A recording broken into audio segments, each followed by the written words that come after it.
SpringFest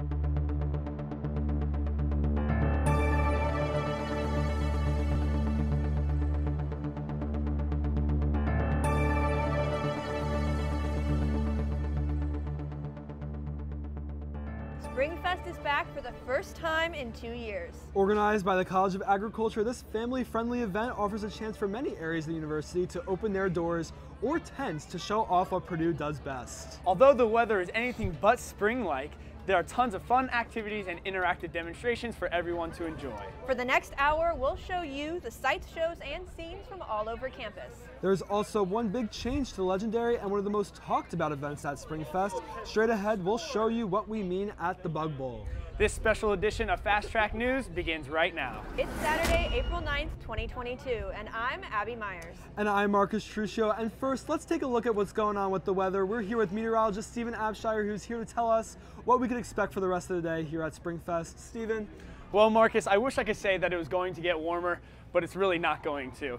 As we take a look at what's outside right now here in West Lafayette, it's only 42 degrees right now, and it feels like it's 35 because of those winds, gusts reaching up to 22 miles per hour at times, with a sustained right around 14 coming out of the northwest. It is very, very chilly. As you take a look at the radar from the last few hours, you can see that most of those snow showers that moved through earlier today and last night, bringing a little bit of a dusting of snow around most West Lafayette, have moved out, so it is going to stay mainly dry for the next few hours, but we do have some intense cloud coverage, so no sun as we move later on throughout the rest of today. But as we take a look at the hourly forecast as we move later on SpringFest, by 3 o'clock it's going to be 42 degrees with mostly cloudy skies. Mostly cloudy skies are going to continue for the rest of this afternoon. By 5 o'clock it's going to reach our high for today, around only 45 degrees. By 7 o'clock it's going to be 44, and into the overnight hours by 9, just 40 degrees, and by 11 o'clock tonight, under 40. So make sure to bundle up if you're going outside, and I'll have a little bit more on what to expect here at SpringFest in just a little bit.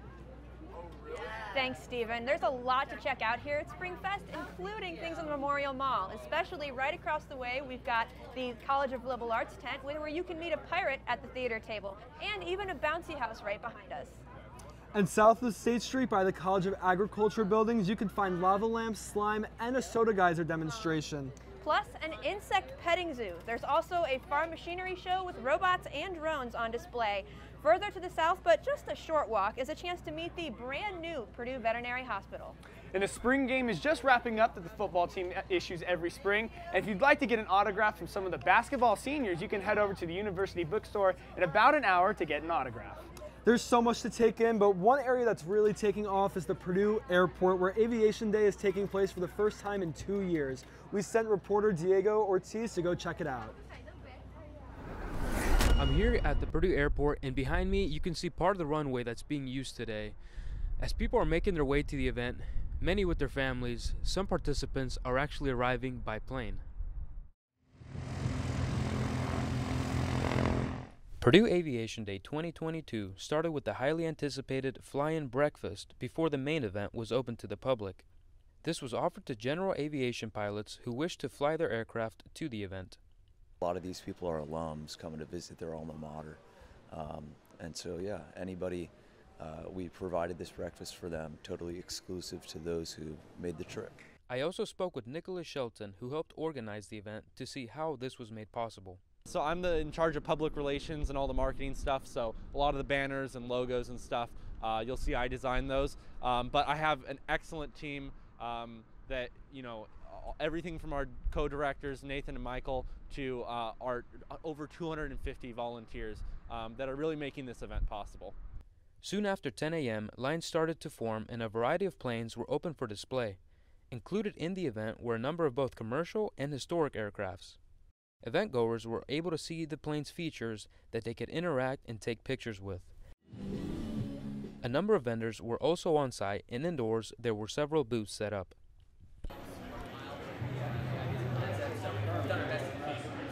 Reporting at the Purdue Airport for Fast Track News, this is Diego Ortiz. Thanks, Diego. Purdue Aviation Day runs until 4 o'clock. One big change to SpringFest involves one of its signature events, the Bug Bowl, specifically the cricket spitting competition. As you can imagine, during a global pandemic, spitting a cricket might not be the best idea. So this year, it's cricket tossing, and I must say, I am much more likely to give it a go. Well, almost. But we've caught up with some brave souls who were. It was a spoon, and you put the cricket in the spoon, and then you flipped in the spoon, and then the cricket fell. Originally it was cricket spitting, so you'd put it in your mouth and you'd spit it out and measure how far you could go. And the idea was to reduce people's fear of insects, get interested in things like eating insects as food sources and stuff like that. Now with COVID, we can't really do the spitting. So we've been off for 2 years. So we're back on this year, and we've modified it to flicking with a plastic spoon, so flexing and flicking. And it's been a good day. Despite the cooler weather so far this spring, we know it'll warm up sooner or later. Fingers crossed for sooner. If you've got a green thumb, Tent 18 is the place to be. Right in front of the horticulture building is where you'll find the plant sale. They've got houseplants, tomatoes, peppers, squash, herbs, flowers, and hanging baskets. Always wanted a Venus flytrap since I was a little kid, so here I am with the Venus flytrap, living up my little kid fantasy. Thanks, Mom. Proceeds benefit the Horticulture and Purdue Student Farm Clubs. They'll accept cash or check only. Earlier this morning, another popular event that starts off the day is the Purdue Challenge 5K. The race is a fundraiser for the Purdue Center for Cancer Research, and reporter Jaden Rusi got up bright and early for the chilly start of the race, and he explains exactly where the fundraising money goes to support Purdue Cancer Research. I'm sitting here at the start of the 14th annual Challenge 5K race, and just standing here seeing all the participants race through the start line was so exciting and so riveting to see how many people came today to show their support and their hope for any cancer survivors. The biggest impact is the dollars raised that really support our research, because every dollar goes directly to the research efforts. The challenge has raised up to $1 million for the Purdue Center of Cancer Research since 2008. These donations have been crucial for improving cancer research and technology. So we just had 2 drugs approved by the FDA, and so we're really making a difference at this center. The race not only raises money for cancer research, but it also spreads awareness and hope. One of my friends, her brother is a survivor, so we're kind of all running for him today. Many of those who take part in the race often have family members or friends who have been affected by cancer. The challenge allows those individuals to show support for their loved ones. So my grandpa, he passed away with cancer, so I was like, yeah, let's just race for him. So it's really important for all of us to come together and fight for a good cause. So I was racing with a few of my instructors, and they were racing in memory of their loved ones as well. So it was for a good cause. Although it was a chilly and windy morning, all the participants fought through the cold to continuously show their support and their hope for all those that are affected by cancer. I'm Jaden Rusi, reporting from Ross Lafayette Stadium. Back to you, Abby and Marcus. Thanks, Jaden. Several awards were given out following the race. One was in honor of a Purdue icon, Leroy Keys, that recognizes the faculty and staff team that raises the most money. And another one for former student Tyler Trent, which recognizes the student team with the highest fundraising goal. After the break, the election results are in. We have a brand new president and vice president for the 2022-2023 academic school year. Plus, Protect Purdue is ending surveillance testing, and an update on the campus immunity status and vaccination rate is just ahead.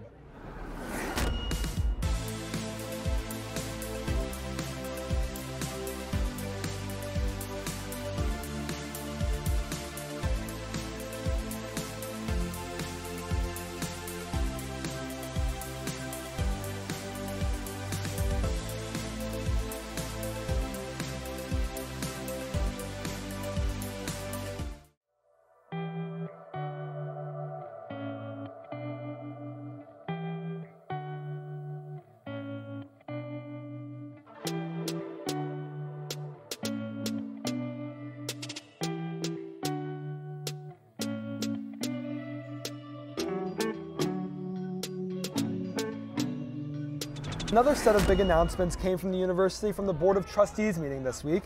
The board approved a $45.4 million renovation of Ross Lafayette Stadium. This is a phase 1 of a multi-phase project and will include a new team entrance tunnel, a concourse connector to the seating in the south end zone, and the current team store will be turned into an athlete dining facility. The board also approved a $6.7 million renovation of the men's and women's basketball locker rooms and the expansion of the John Wooden Club. The Purdue student government will have new leaders at the helm starting next year. The elections ended on Wednesday, March 30th, and we finally got the results Wednesday evening. Congratulations to Andrew Jensen and Izzy Weber, who were elected president and vice president for the 2022-2023 academic year. Andrew is a junior in cybersecurity and Izzy is a junior in mechanical engineering. The pair ran on health and safety, parking and wages, and centralized information.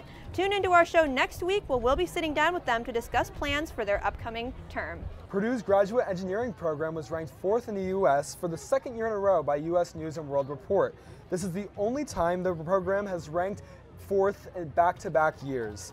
In this year's report, the Agricultural and Biological Engineering graduate program ranked 1st in the nation. The programs for aeronautical and astronautical, civil, industrial, mechanical, computer, and electrical engineering all ranked in the top 10. Protect Purdue announced that they will be ending surveillance testing for COVID-19. This was effective as of April 1st, and no, it wasn't an April Fool's joke. Protect Purdue says the decision was made due to low case numbers and the campus community's commitment to protecting Purdue. The vaccination rate is at 90% and overall immunity is at 92%. Since March 18th, surveillance testing had resulted in less than 1% of positive cases for COVID-19.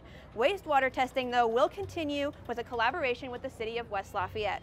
I'm outside our tent here at SpringFest asking people what's been their favorite part about today. What's been your favorite part? My favorite part was seeing the cows in the boiler barnyard. What was your favorite part? My favorite part is seeing how large of a turnout it's been for the community. My favorite part was the elephant here. All right, and we'll be right back with Fast Track News.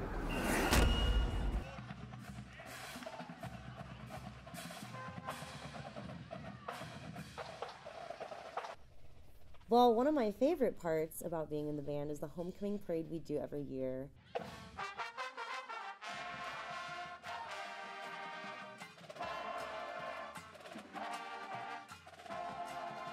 We all wear lights, and the audience just loves it. They just crowd the streets, and the kids love it. Their faces are just lit up, and I just love providing that entertainment for everyone.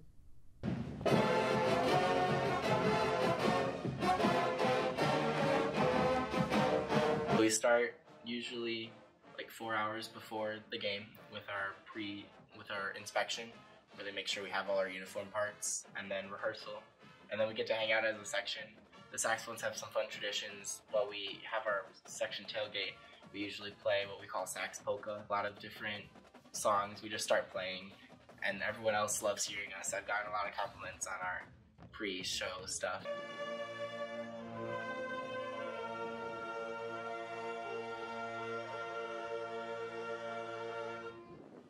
Anyone can join the All-American Marching Band. We have a bunch of different factors within it. One of them is obviously if you can play an instrument, you can be one of the marchers or players in the band. If you can twirl a flag, you can be in our color guard. If you can do a baton, you can be one of the twirlers. And we also have a dance team. So our whole organization is around 400 people big, and that's with all the different factions.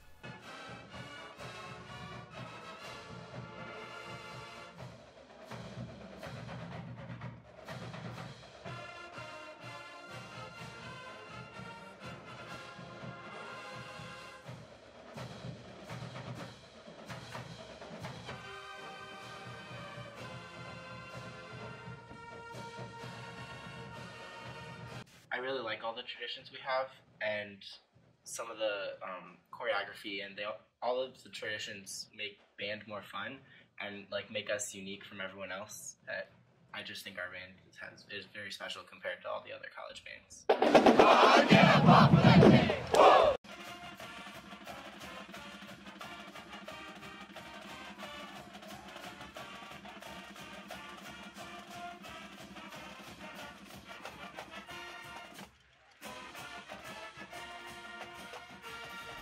We're back here at SpringFest 2022 on Memorial Mall. Our own reporter, Maddie Kamatz, was given a pretty unique assignment. We pretty much sent her out across SpringFest and asked her to report on whatever she found. So, Maddie, what do you have for us? Today at Smith Hall, which is home to the Department of Entomology, the Bug Bowl has many events, such as an insect petting zoo. The first Bug Bowl at Purdue started in 1990 and is focused on educating people about insects. The Insect Petting Zoo is a long-lasting tradition at Bug Bowl where children and adults can hold various bugs. These bugs include caterpillars, cockroaches, millipedes, and tarantulas. The lines have been long today as many waited in line to hold these interesting bugs. Some were excited to hold the bugs while others were scared of touching them, especially the tarantula. I spoke with Dr. Mason, the dean of the graduate school and a professor of entomology, about the insect petting zoo. She explained the importance of showing people, especially children, that these bugs are not dangerous creatures. An insect out on the sidewalk or in their yard, they know that there are bugs that are there to help them, and insects can do a good job. Smith Hall is hosting several other Bug Bowl events, including an arthropod observation zoo, as well as some arts and crafts. The insect petting zoo is open today from 10 a.m. to 6 p.m., and all are encouraged to visit Smith Hall to meet these creatures. This is Maddie Kamatz reporting for Fast Track News. Today's outlook here in West Lafayette for Springfest. We're not going to get much warmer, just 45 degrees and mostly cloudy skies. You might be able to see behind me the sun is just sneaking out right now, but that's going to become very sparingly as we move later on throughout the afternoon. Winds are going to be coming out of the northwest at around 12 miles per hour with some gusts reaching up to 20 miles per hour at times, and sunset tonight is right around 8:21 p.m. As we take a look at what to expect for Ross-Ade Stadium for that spring game today, hey, kickoff right around noon. It was just 40 degrees. As we move later on into this afternoon, by 4 o'clock, just 42 degrees and mostly cloudy skies, so not much is going to change there. And for that doubleheader softball games over at Bittinger Field, it was 40 for their first game at 1 o'clock. By their next game, the second game, the doubleheader at 3:30, it'll be right around 43 degrees. And by when those games are beginning to wrap up at 5 o'clock, it is going to be reaching our high at around 45 degrees. As we take a look at the Saturday Almanac, this is what we are experiencing today. It feels like it should be record cold, but it really is only about 15 degrees below average and nowhere near what the record cold was back in 1982. The record low for today for the high temperature was 33 degrees. We're going to get to right around 45, which is 15 degrees below average, but at least it's not near freezing. And the record low for Sunday morning is 20 degrees set back in 1989. We're only going to get right around 31 degrees, so you know, it is cold out here, but it could be much colder. As we take a look at what we're going to expect for the next few days in terms of temperatures, we can see that nice cold blue air. It's finally going to move out and dissipate. We're going to get some warmer temperatures, and especially tomorrow, it's going to be very nice. And we'll get onto that in a little bit. What's coming up next? An early week outlook, and we can see some big rise in temperatures, above average temperatures that are coming, and a check on our 7-day forecast for next week. If you're watching Fast Track News. Being involved in the 3-year program at Purdue made it easier to say to myself I could get done in 3 years. The 3-year program helped save me a ton of money. Not completing my 4th year, I would save around $30,000. It will give you an advantage, if anything. Doing the 3-year program at Purdue has shown me that I have motivation to do whatever it takes to get my degree. Hi, I'm Jack Seria. We're here at the Purdue spring football game. The defense is currently beating the offense 28-0. But pretty cool atmosphere here. They just gave out some awards to the seniors. Former Purdue star Bryson Hopkins and Marcus Bailey are here. So yeah, pretty cool atmosphere out here at the spring game. How do you feel about like the new Jeff Brom extension? Do you think that's a good move? Yeah, I think that's a great move. I mean, I'm coming to play here next year, so I'm excited with that. Yeah, it'll be fun. He's brought the team pretty far compared to what they were before he came here, and I know from what it seems like they're kind of a family, and keeping a coach around for a while really helps for the program and helps with team morale. So I feel pretty good about the team, especially coming off our bowl win last season. I know that brings a lot of confidence going into this season, and from what I've seen already, the defense is looking pretty good, obviously with them winning the game right now. The offense is coming along decently, but I think we're going to have a great season. This is Jack Serio reporting for Fast Track News. Thanks, Jack. We're not quite done with football just yet. Let's talk about past season star players George Karlaftis and David Bell. Karlaftis and Bell will go down as one of the more impressive athletes Purdue has ever seen. George has only been playing football for 8 years and is expected to be picked on the first night in this draft. He is ranked as the 4th best edge rusher in the class, and in recent CBS mock draft, he was going at pick 15 to the Eagles. David Bell is seen as one of the most explosive wide receivers in this class and comes at a perfect time. Most teams are looking for a wideout to get big minutes for next year. We will be rooting for George and David and any other Boilermakers hoping to get their name called.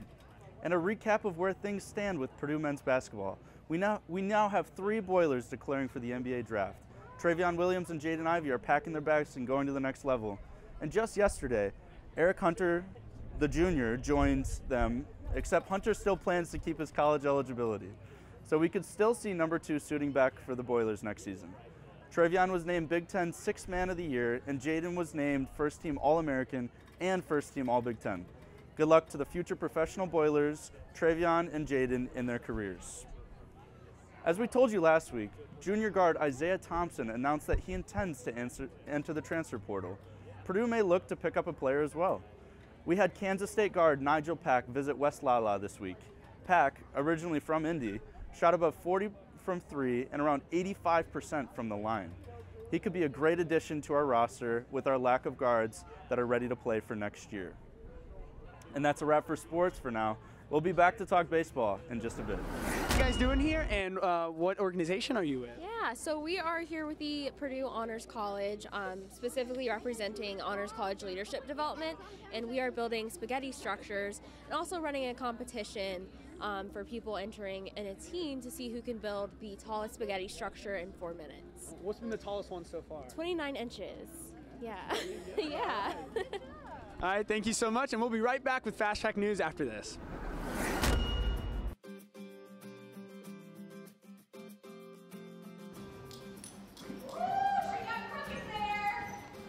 We've been a team since 1980, so my father founded the team back then, which was before I was born. And we've been competing ever since in the IHSA, which is the Intercollegiate Horse Show Association. We actually have levels all the way from walk-trot, which anybody can learn how to walk and trot a horse in their first lesson, all the way up to open, which is where they're jumping over jumps around 3 foot in height. So we have kids that have never ever ridden before. We have several international students on the team this year that have never even touched a horse, and yet they're going to be able to show probably next semester when they have a little more practice under their belt. We have a level for everybody, so we have kids that have literally never seen a horse in their life on the team. It's a really great opportunity for students to learn to ride horses or to get back into riding horses, and it's really wonderful. I'm also a resident assistant, so I'm extremely busy all the time, but they still manage to make time to schedule in a lesson for me, which is fantastic, and I absolutely love everything about the team and the people on the team. It is a little expensive for a club at Purdue, but we have to pay for our horses, so it costs right now $400 a semester to be on the team, which seems a little pricey, but for people that are used to riding, that's pretty cheap in the long run. They get about 10 lessons a semester. So that being said, we're just looking for good team players. We love people who are open because we're a really, really close team and we all like to know each other. So we look for someone who's definitely open to being themselves. Hi, pretty girl. Hello. She's very sweet. It makes me feel like I'm at home because I'm used to going to the barn every single day. And when I came here, I wanted to look for something like that in the equestrian team, and I miss my horse, so this kind of helps. You can make a lot of close friends. It's a nice group of people that friendships can last for a lifetime.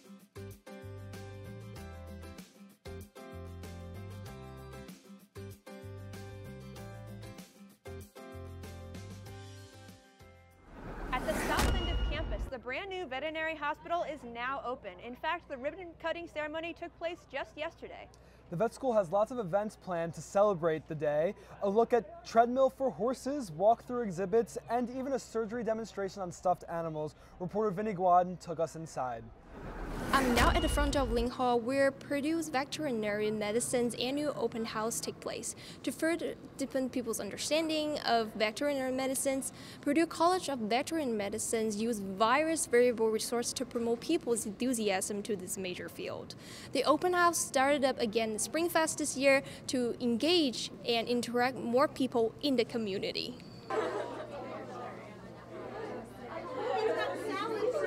Let out to go to the bathroom, and they don't have to go through the main hospital to get outside. The Purdue University College of Veterinary Medicine's annual open house returns on Saturday at Ling Hall on April 9th after being canceled in 2020 and 2021 due to the pandemic. The open house was in conjunction with SpringFest this year in order to gather more viewers. The new David and Von Brunner's Veterinary Hospital complex just opened. This 162 square foot complex will include 3 facilities located just east of the existing Ling Hall of Veterinary Medicine. There were a small animal hospital added on the small animal hospital facilities in Ling Hall, an equine hospital, and a Brunner Farm Animal Hospital. Consequently, unlike previous years, the open house also provides a room tour inside a new hospital complex. The director of Purdue University Veterinary Hospital, Ellen Lowry, gives us an overview of how the separated small animal, equine, and farm animal hospital take them to the next step, and the meaning of the open house to the community. Here at the College of Veterinary Medicine, having this new state-of-the-art hospital, which has a separate small animal hospital, a separate equine hospital, and a separate farm animal hospital, allows us to really take the next steps, take our teaching and our training to the next levels, provide state-of-the-art equipment for our excellent faculty that we have here, and really be a state-of-the-art 21st century teaching hospital.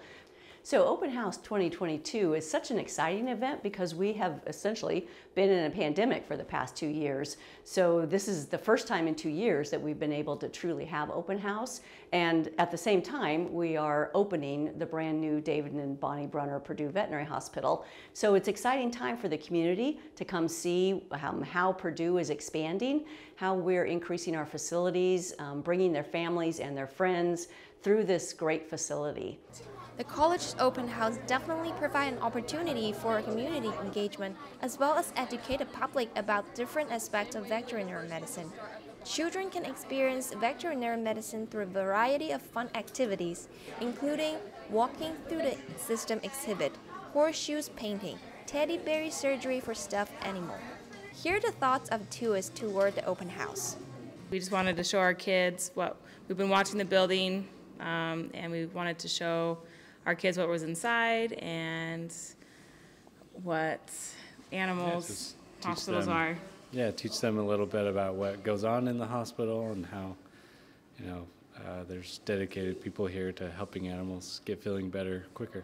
We just heard it was a good thing to do. Like a lot of people told us about Bug Bowl and the different science events, and me and my wife are both in science, so just thought it'd be fun to bring the kids. Our family just loves animals, so we thought that it was a great opportunity to come out and have them learn a little bit more about veterinary school and what you guys do. This is a radiograph of the dog, and this is a safety pin, and this is the dog's butt. So the safety pin made it all the way through.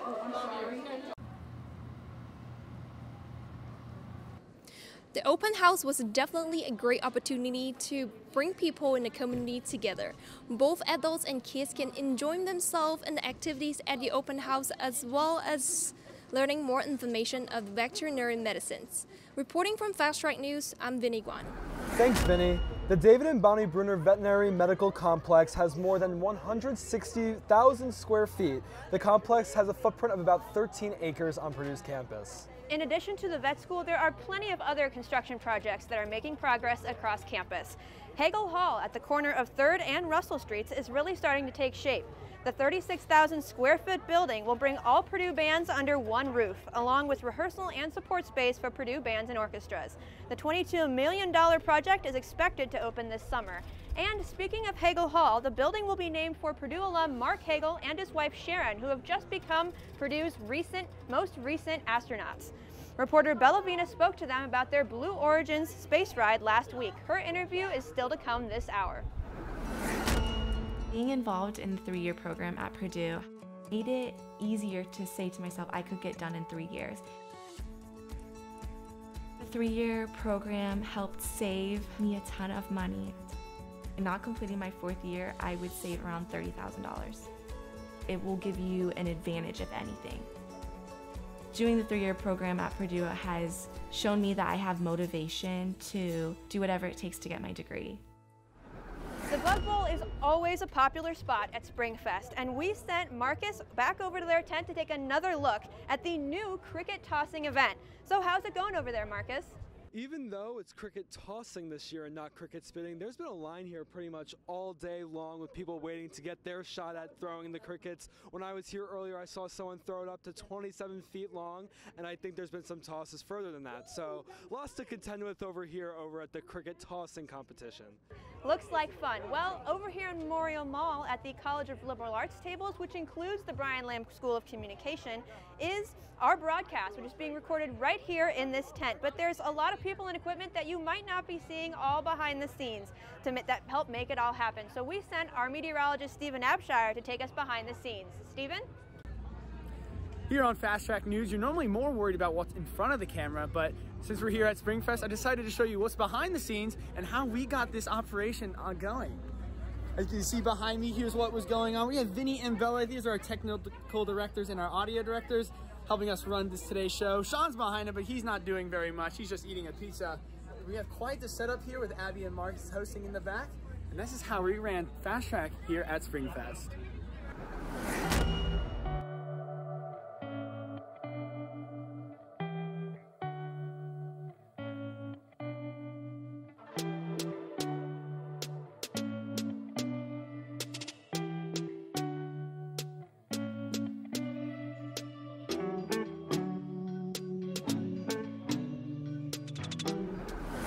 Undergraduate student here, you probably received an email asking you to take a free speech survey. And President Mitch Daniels and Provost Jay Ackridge even sent out a statement asking students to take the survey. This survey was sent by the Indiana Commission for Higher Education in partnership with Gallup. The goal is to gauge student perception of free speech on Indiana's public college campuses. The survey will be open throughout the month of April and results are expected in the fall. Purdue alum Mark Hagel and his wife Sharon are back on Earth after a trip to space. They were part of the latest Blue Origin's human space flight and spoke with reporter Bellavina about their latest out-of-this-world experience. Purdue alumnus Mark Hagel and his wife Sharon Hagel made history by becoming the first married couple to fly into space on a commercial vehicle. The Hagels recently returned from Blue Origin's NS-20 flight mission, which launched on March 31st, and are still exhilarated by their experience. The Hagels partook in a 10-minute journey to space where they and 4 other crew members traveled 62 miles above Earth. They experienced weightlessness and got a rare glimpse of our planet from above. When the engines ignited, I can't tell you how excited we were and how anxious we were to go to space. And then as we started accelerating, we went up to Mach 3, going up through the atmosphere. My gosh, there's no way to describe the emotional feelings. It's just amazing. Since returning from the mission, the couple is sharing their experience with others. Sharon, founder and CEO of Space Kids Global, a nonprofit dedicated to engaging students in the STEM field, plans to advance space awareness in a new way by telling the tales of her journey to these future young scientists and astronauts. Space Kids Global, up until launch day, has always been focused on elementary school kids to inspire them in the STEAM education, and particularly young girls. Our presentation has always been about the preparation to space, how much training it takes and all. Now that we've actually gone to space, I can't wait to get back into the classroom and share my story with the kids. And I'm sure they're going to have a lot of questions. Like his wife, Mark wants to remind students of the importance of participating in their education. Speaking to all Boilermakers, Mark said this: Don't let your dreams be too small. If you can dream it, and if you set goals and objectives in your life and you work them and truly work them, you will achieve them. We've worked for a lot of years to be able to go to space. We worked for a lot of years doing other things. And Purdue and the education at Purdue gave me the basis for being able to do that and understand how to solve problems and achieve my goals. You're very fortunate going to such a great university. Take advantage of it when you leave the university. Though this may be Sharon and Mark's first time venturing off into space, it certainly won't be their last. The couple also currently holds tickets on the future Virgin Galactic and SpaceX missions, so be sure to keep an eye out for these Boilermakers in the future. Thanks, Bella. The Hagels continue Purdue's long-standing tradition of Boilermakers in space. Abby? Purdue's annual BoilerCon convention was held last Saturday in Memorial Union. Students participated in a cosplay contest, an escape room, and a Smash Brothers tournament. The voice actors who played the parts of Toph, Uncle Iroh, and Zuko in the beloved Nickelodeon TV show Avatar: The Last Airbender spoke to students as a part of a panel and signed autographs. We spoke to students about what made this year's BoilerCon special. My first time doing anything like this, but it just sounded fun. I know a lot of my friends are doing it, and they got me to dress up and do the face paint. I really like the atmosphere. It's really nice just getting to like talk to people that I don't really get to talk to people very often in like my classes and stuff. So it's really nice getting to meet people that I wouldn't have met otherwise. This was the 7th year of BoilerCon.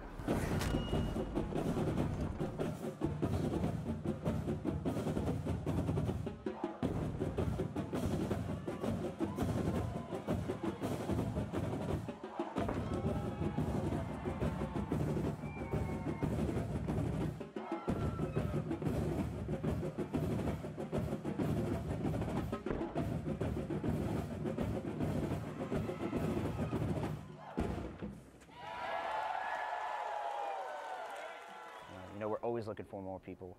We're trying to get our tryout numbers higher, and honestly, if we can get our crew numbers bigger to above 8, I think that would be awesome.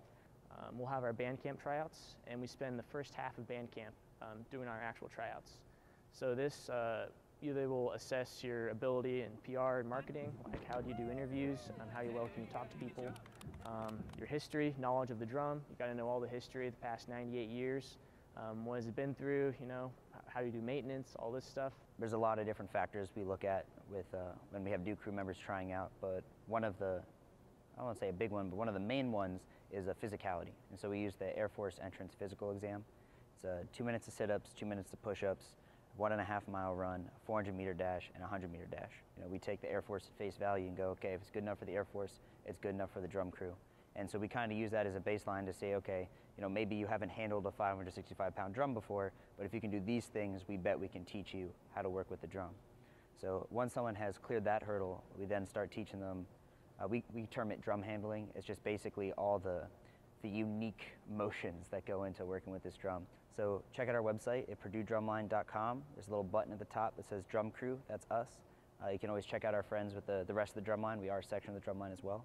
But we have all sorts of information there. You can watch some videos in the past. We have a video from the slow-mo guys. They came and visited us 3 or 4 years ago, and there's a super cool video of like what the head looks like right after it's hit when it ripples, and they put confetti on it. It's super cool. So you can check that stuff out, as well as our audition packet. So that has all the information about the drum's full 98-year history and counting. Has all the information about our physical tryouts, our drum handling, all the positions, all that stuff. So if you're even curious about it, definitely check it out. It's all public information, and it's super cool.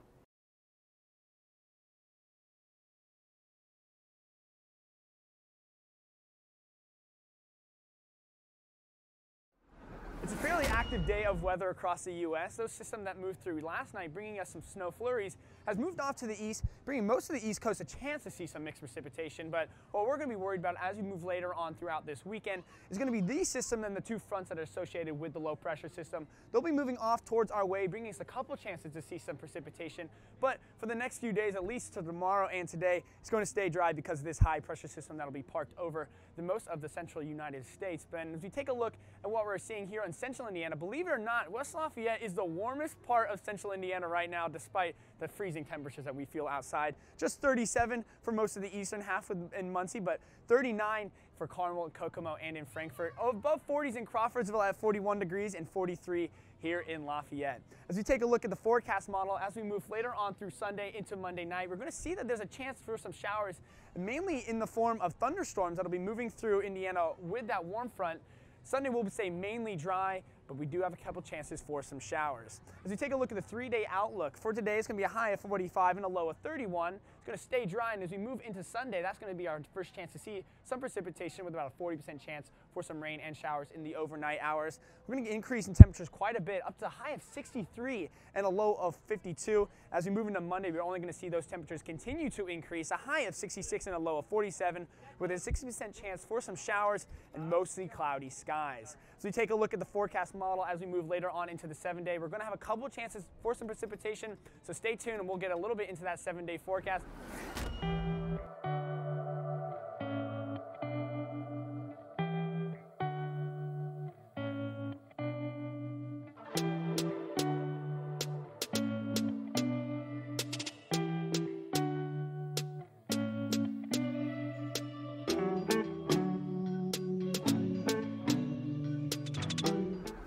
is hosting IU this weekend for a 3-game series starting on Friday. We're coming off of a win earlier this week and look to keep this momentum against the Hoosiers. Shortstop Evan Albrecht leads the team with a very convincing .429 batting average. Looking forward to seeing our undefeated ace, Troy Wansing, as he takes the mound. Wansing is yet to give up a home run in any of his 7 starts. IU is leading the all-time series 36-35, so if we can defend Alexander with a home sweep, then we can take those bragging rights. You may be nervous about our men's hoop team next year, but don't sell this team short. Big minutes are returning with rising juniors Zach Eady, Mason Gillis, Brandon Newman, and Ethan Morton. Former 4-star redshirt freshmen Trey Kaufman and Brian Waddell have 4 more years of eligibility. And Caleb First will be going into his sophomore year with great momentum on his impressive first year. West Lafayette is also home to this year's Mr. Basketball and the runner-up for the 2nd straight year. Incoming recruit Braden Smith won the honor with his future teammate Fletcher Lawyer winning runner-up. Fletcher also won the National High School 3-point contest in New Orleans 2 weeks ago. Death, taxes, and Matt Painter having a better team than year prior. Stopping by our tent right now is David Krakauer, the general manager of the Lafayette Aviators. The Aviators are part of the Prospect League, a summer college baseball league where players can get more experience and maybe even move up to the pros afterwards. The Aviators have had a lot of success in Lafayette, and they are preparing to enjoy a 2nd season inside the beautiful new Loeb Stadium at Columbian Park at Lafayette. David, what should the fans look forward to this season? Well, we've got a lot of new promotions this year, a lot of fun to be had for families and businesses, a lot of different, we've become a fabric of the community here in Lafayette, the greater Lafayette area, also West Lafayette as well. But we have several returning players from last season's team that had the best record in the league. We have 3 Purdue players coming in this summer, so come on out and support your hometown players as well. And, just again, a lot of success, a lot of fun on the field, and a lot of fun for family and businesses alike. That's awesome. Could you talk about how long the season runs? Sure. So opening day is June 1st. We play a 60-game season, 30 at home, 30 on the road, and it runs until August the 6th. Okay, and how does the team like the stadium? They love it. It's great, and that's a great question because last year was the first year in Loeb Stadium, and we had so many players want to come back, not just from the Aviators, but we recruited players from other teams in the league that came out to Lafayette to play as a visiting player last year that called me in the offseason and said, I want to play for you next season because of how beautiful Loeb Stadium is. That's amazing. Well, best believe I will definitely be there. And thank you, David. And we can watch the Aviator games on Purdue Channel this summer. That's Comcast Channel 5. The Brian Lamb School of Communication is excited to extend our partnership for another summer of baseball. That'll do for sports. Marcus, back to you. I'm over here on the Agricultural Mall, and right behind me we actually have some fencing activities going on where you're trying to pop a balloon first. That's what the competition is right now. But right just ahead on Fast Track, we're going to talk about our favorite parts of Spring Fest and kind of wrap it up. We'll be right back here on Fast Track. I work for Student Life because I'm able to develop leadership skills that will carry over after college. I work in Student Life because I'm developing time management skills and friendships that will last a lifetime.